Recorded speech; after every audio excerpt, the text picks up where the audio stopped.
Morning students, দেখো আমরা আজকে লিনিয়ার স্কেল নতুন একটা অঙ্ক টপিক স্টার্ট করব।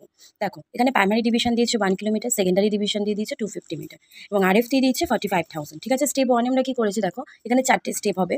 ঠিক আছে, দেখো ফার্স্ট স্টেপে আমরা করেছি 45,000কে 1 লাখ দিয়ে ডিভাইড করে আমাদের 0.45 কিলোমিটার আমরা পেয়েছি। ঠিক আছে, then step 2 length of the primary division. Primary ডিভিশনটার কত লেন্থ হবে তার জন্য আরেকটা step 0.45 kilometre on the ground distance represented by 1। Then আমরা করেছি 1কে 1 ডিভাইডেড বাই 0.45 কত হলো 2.22। তার মানে আমাদের ইচ প্রাইমারি ডিভিশনের লেন্থ কত হবে 2.22 সেন্টিমিটার করে। ঠিক আছে, যদি আমরা ইঞ্চে অঙ্ক করি তাহলে আমরা এখানে 63360 দিয়ে ডিভাইড করবো, আর যদি সেন্টিমিটারে করি 1 লাখ দিয়ে। ঠিক আছে, নেক্সট দেখো step 3 total length of the scale. স্কেলটার লেন্থ কত হবে সাপোজ আমরা ধরে নিতে পারি, তোমরা এটা নিজেদের মতন ধরে নিতে পারো। ঠিক আছে, 5 প্রাইমারি ডিভিশন, আমি 5 প্রাইমারি ডিভিশন ধরেছি, তাহলে ড্রয়িংটা খুব অ্যাকুরেট হবে।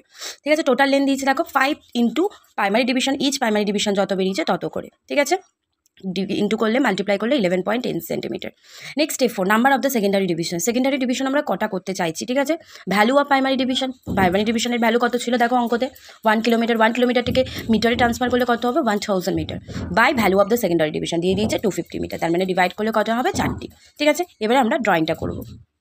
দেখো প্রথমে আমরা 11.10 টোটাল লেন্থটা স্কেলে নিয়ে নিয়েছি, সেটা আমরা মাঝে তোমরা এখানে ডাইরেক্ট করতে পারো, তারপরে কম্পাসের সাহায্যে নিয়ে এখানেও করতে পারো। দেন দেখতে পাচ্ছ 11.10 সেন্টিমিটার নিয়ে নিয়েছি। এবারে আমরা 2.2 সেন্টিমিটার নিয়ে আমরা each primary length each primary division করব। ঠিক আছে, দেখো প্রথমে কি করলাম 11.10 সেন্টিমিটারটা আমরা এখানে কেটে নিলাম। তারপরে ইচ প্রাইমারি ডিভিশনের জন্য আমাদের দেখো বেরিয়েছিল length of the primary division 2.22 centimetre. এই 2.22 সেন্টিমিটার করে দেখতে পাচ্ছ একটু আবছা আসছে, 2.2 সেন্টিমিটার করে আমরা 1, 2, 3, 4টে প্রাইমারি ডিভিশন কেটে নিলাম। ঠিক আছে, এবারে আমরা এই অ্যাঙ্গেলে একটা ট্রায়াঙ্গেল করব।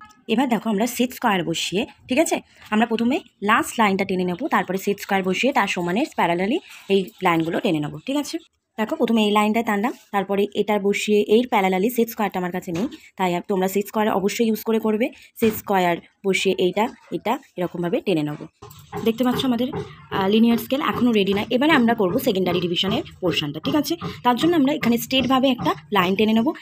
অনেকে নিচে করে, নিচে করার কোনো দরকার নেই, তোমরা ওপরেই করবে শুধুমাত্র সেকেন্ডারি ডিভিশন। ঠিক আছে, এবার দেখো আমরা কী করবো, স্টেপ 4 আমাদের বেরিয়েছে 4টি সেকেন্ডারি ডিভিশন। ঠিক আছে, 4টি সেকেন্ডারি ডিভিশন 2.22 মধ্যে আমরা কী করে নেব, 2.22 মধ্যে আমরা যদি 4কে 2.22 ভাগ 4 করি তাহলে 0.5 করে হবে। দেখে নাও 2.22 ভাগ 4টে যেহেতু নেব সেকেন্ডারি ডিভিশন করলে 0.5, তার মানে তোমরা যদি 0.5 করে এখানে মাপগুলো নাও, আমরা আর এই ওপরটাই 0.5 করে 4টে মাপ নেবে, তাহলে তার দিন আমরা এগুলোকে অ্যাড করে দেবো। ঠিক আছে, দেখো আমাদের লিনিয়ার স্কেল এবার রেডি। এবার আমরা একটু ডিজাইনিংয়ের জন্য এই ওপরটাই শেড করব, নেক্সট নিচেরটাই শেড করব, এভাবে আমরা ড্রয়িংটা কমপ্লিট করে নেব।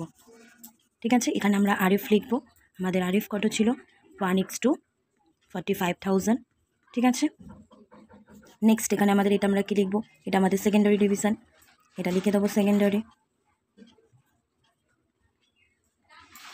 আর এটা আমাদের প্রাইমারি ডিভিশন, এটা লিখে দেবো আমরা।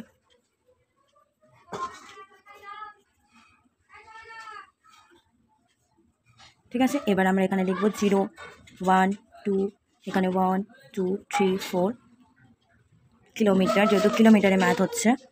ওকে, ঠিক তেমনি এখানে আমরা 0, 1, 2, 3, 4 করে লিখবো। ঠিক আছে, এই আমাদের ড্রয়িং রেডি।